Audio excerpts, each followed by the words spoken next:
DIY tile trivets. Hey everyone, welcome back to Reissued. If you're new here, my name is Andrew. Today we're going to be creating some DIY tile trivets for my kitchen. I'm thinking kind of a vintage, geometric, Art Deco inspired look, and of course we're going to be using a lot of thrifted materials. If you're a regular viewer here on my channel, you know that I like to make things a little bit more complicated than they have to be, so rather than just doing one technique, we're going to be doing several techniques here, partly because I want to experiment with which things look best in my space, but I also want to provide a lot of options, so depending on your materials and your skill level, you can join in the fun with me. So today we're going to be painting some custom designs on thrifted tiles. We're going to be working with thrifted wood frames and also some custom wood frames. I'm really excited to do this project because I actually really need some tile trivets in my kitchen. None of the countertop surfaces that I have in there are heat resistant, but also I'm in the middle of a little kitchen decor refresh for next week's video. If you want to see how some little decor changes can totally transform my kitchen, be sure that you're subscribed and that you hit the notifications bell so that you're notified when that video goes live next week. But first, presenting DIY tile trivets. 3, 2, 1, go! Okay, so as I mentioned in my last DIY diagnosis video, the inspiration from these tile trivets came from these bad boys, these lovely Hobby Lobby art pieces that I find a million of at the thrift store. I have a theory that people give these as gifts because they're kind of cute, but then the gift receiver's like, oh, that's cute, I'm gonna donate that. So there's always like 10 to 20 pieces like this every time I go to Goodwill. So I picked this one up last week at Goodwill for $3.99. It has a nice solid wood frame on it. So we're gonna be using this for one of our trivets today. However, none of the tiles that I was planning to use were the right size for this, so I needed to switch gears. And so I got some cheap tiles at the REISSUED store. I think I spent like $4 for all of these. And we're gonna try our hand at hand painting these. I picked up these little folk art multi-surface paints on Amazon for like $1.50 each. Ceramics are listed as one of the multi-surfaces for this paint, but I think that we'll have to bake these to set the paint. But one step at a time, let's get to painting first.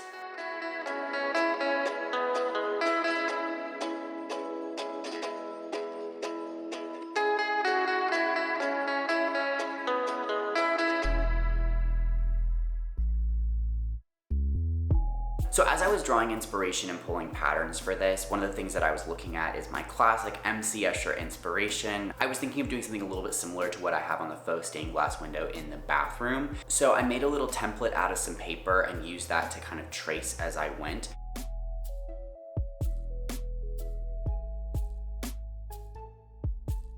This paint was really difficult to work with because it wanted to dry almost immediately. So as soon as I got an area down, I wanted to work as quickly as possible to kind of blend that out. Otherwise it would stick in one place, and then if I try to paint over it again, it would kind of peel up and bunch together. So that made it difficult to get as even of a finish as I was looking to get for this kind of graphic quality. I tried layering it up to even out the finish a bit, but that didn't seem to help. Plus, when I ordered these paints online, they looked a lot more murky and desaturated, and of course when they got there, it was like orange and blue. And as I'm putting together colors in the kitchen, I'm wanting more of a mix of saturated and desaturated tones, and I was wanting these to be a little bit more murky overall. The blue especially just reads really primary, and I'm trying to get away from that look in this space. So even though I think the idea here was pretty solid, I think I'm just gonna set these aside and not make them into trivets this time. If you really like these, or if you have suggestions of how I could make this process better, again, I'm just kind of jumping into painting on tile. Maybe there's some people out there that are experts at that. Be sure to leave those tips down in the comments below. Let me know what you think. The other kind of beige tone tile was tricky to paint on as well because it was very matte, and so while on the white tiles I had a little bit of wiggle room to clean up when I made a mistake, this kind of absorbed right away, and so I felt very exposed in my hand painting process. A lot of my Art Deco inspiration images had these really beautiful arches, so I created a little arch template as well and then went in with a lot of freehanding on this one. It was a little scary, but I think I pulled it off kind of. I went into this process with the expectation that these were going to look hand painted, so I was already kind of okay with the mistakes. I do wish the paint job was a little bit more even, but it's okay as it is.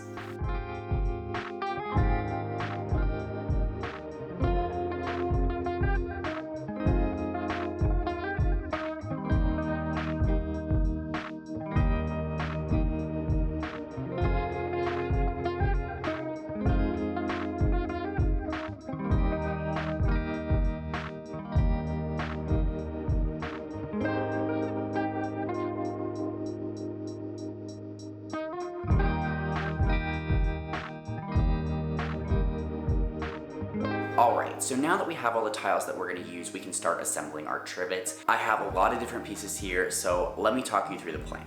Alright, so I had planned to use the blue tile from my Hobby Lobby frame. However, since I'm not really loving how that looks, I think I'm going to switch over to this tile instead. I got a box of this at the REISSUED store a while back to use for the table on my front porch. I haven't actually put that in yet, but I think that would be really nice here. I'll probably take out the black tiles or maybe change up the pattern a little bit, but the small scale of the tiles and the pattern I think is really going to work here for this size and shape. Then for all of the other trivets, we're gonna build custom wood frames. So we have our painted tile here. Then I have these 2 tiles. I actually have 6 of these that I got at the REISSUED store a while back. These were definitely pulled out of some old house or something. They are beautiful and vintage. I had intended to use them in one of the fireplaces around my house, but I don't really know what to do with 6 tiles. So we're gonna put 2 together to make each trivet here. And I think those are gonna be probably my favorite of all of them. And then over here, we pulled these tiles out of the fireplace in my studio. The tile there had been damaged and it also wasn't really the aesthetic that I was going for in that space. If it had been in good condition, I probably wouldn't have had the heart to tear it out, but as it was, we did take it out to put the black and white tile that's there now. Of course, we can never get rid of anything, so I've kept this tile hanging around. So I'm thinking that we can strategically crop this to make kind of a cool artistic trivet. Probably won't be too functional since the face area is raised, so it would be tough to have something sit flat, but I think it'll look cool just the same. Okay, so the fireplace tiles had big chunks of mortar on the back from where we pulled them out, and we were trying to remove that, and unfortunately the face tile cracked. It was kind of the star of the show for this one in general, and so I feel like there's really not a point in continuing with the rest of the tiles. I think, again, the color palette's a little like murky and not in a good way. But yeah, we did our best on this one to make it work and to do everything possible with these tiles before they hit the trash, but unfortunately, I do think they are trash bound now. So we gave it our best effort on this one, but we're just gonna move forward with the other trivets.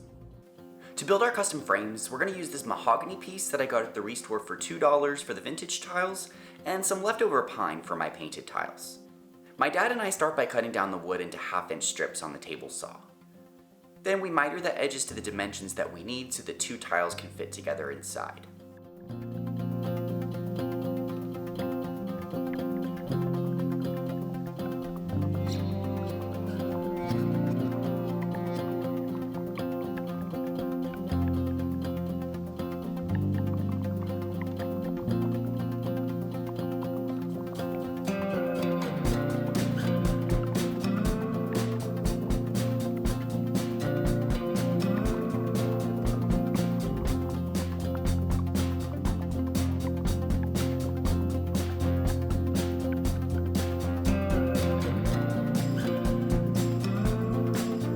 Next, we measure the depth of our tile and run the blade across just below that level to create a groove.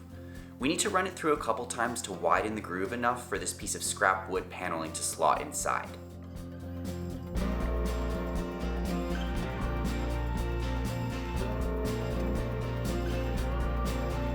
The paneling will act as a backing for the tile to adhere to. My dad cuts the paneling down just a little bigger than my 2 tiles together to create the backing.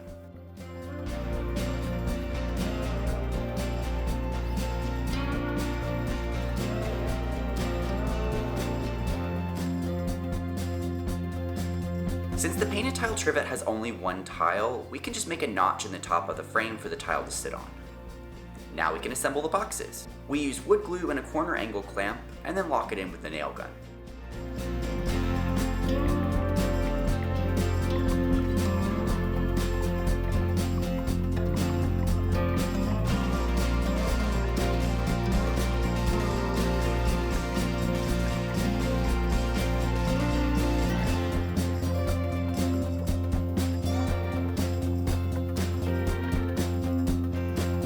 For the vintage tile trivets, we nailed them with the tiles in place to be sure that they would fit inside.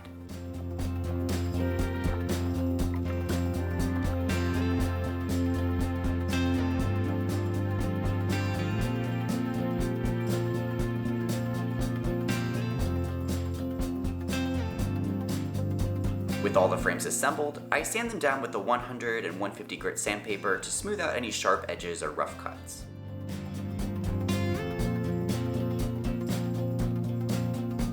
Then I stained the pine frame in the shade Early American.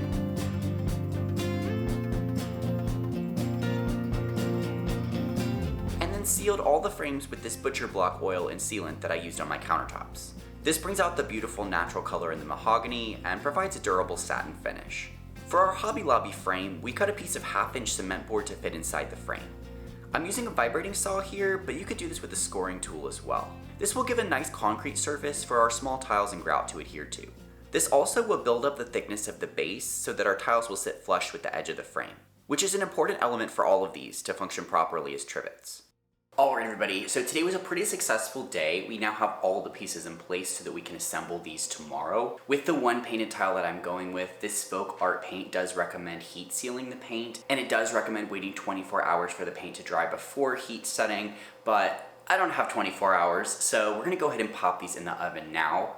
The manufacturer website recommends placing the tile in the oven, heating it up to 350, letting it bake in the oven for 30 minutes at 350, and then turning off the oven and allowing it to cool inside the oven. So the baking process is gonna take a minute. I'm gonna go ahead and wrap that up, and I'll see you tomorrow for assembly. Let's lay the tiles into the frames. We need to cut down the penny tiles to create a perfect fit for our frame. This isn't totally necessary, you could just leave the gaps and fill them in with grout, but I wanted to take it a step further and continue the pattern all the way out to the edges. My dad is cutting these on the wet saw, but I would prefer to cut these with a manual tile cutter tool if we had one on hand. That would give more control and feel a bit more approachable for me. I love a manual tool whenever possible.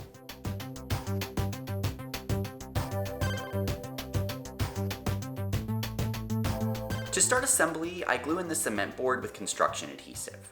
All along, I'd been planning to lay the small tiles in with tile mortar, but since we're using construction adhesive for the others, why not on this one too? I made sure to get a dot on every little tile.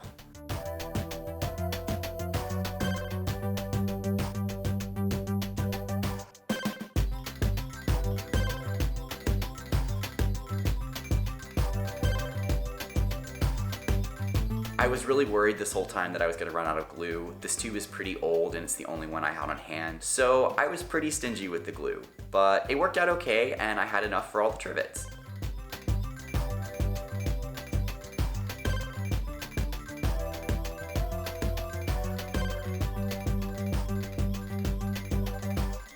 After leaving these to dry overnight, we can grout the small tiles to fill all those little gaps. I'm using this sanded grout in the shade Charcoal since I had that on hand from my floors. Unsanded grout would work for these as well since our gaps are pretty small, but I think the contrast of the darker color will be better, and again, that's what I have on hand. I follow the instructions on the product, mixing in water a little at a time to create a nice smooth, frosting-like consistency.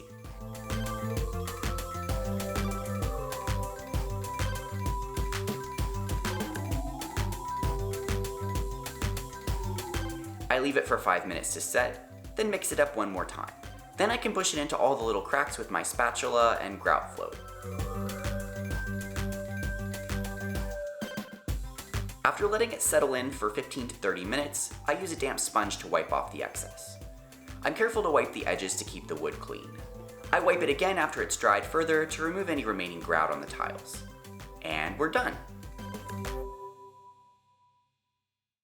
Alright everybody, I am super excited with how these turned out. Let's take a look at the finished trivets.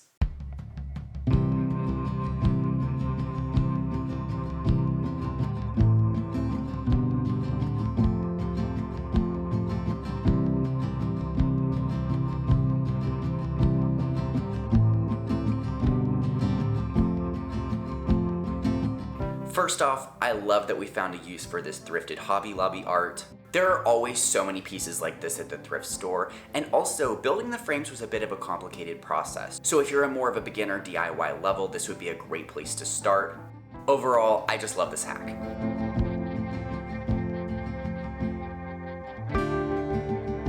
For the painted trivet, I wasn't totally sure at first, but I think the paint job is growing on me. I really love the pattern, and the paint has a nice satin finish that contrasts beautifully with the super matte tile. I think that contrast in textures is really luxe.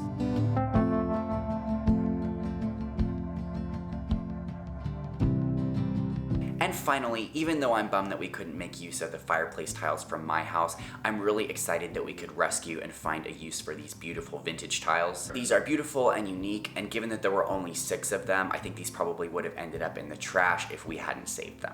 I've been seeing a lot of small quantities of vintage tile on Facebook Marketplace lately, so if you're looking to achieve a similar kind of one-of-a-kind vintage look, be sure to check Marketplace.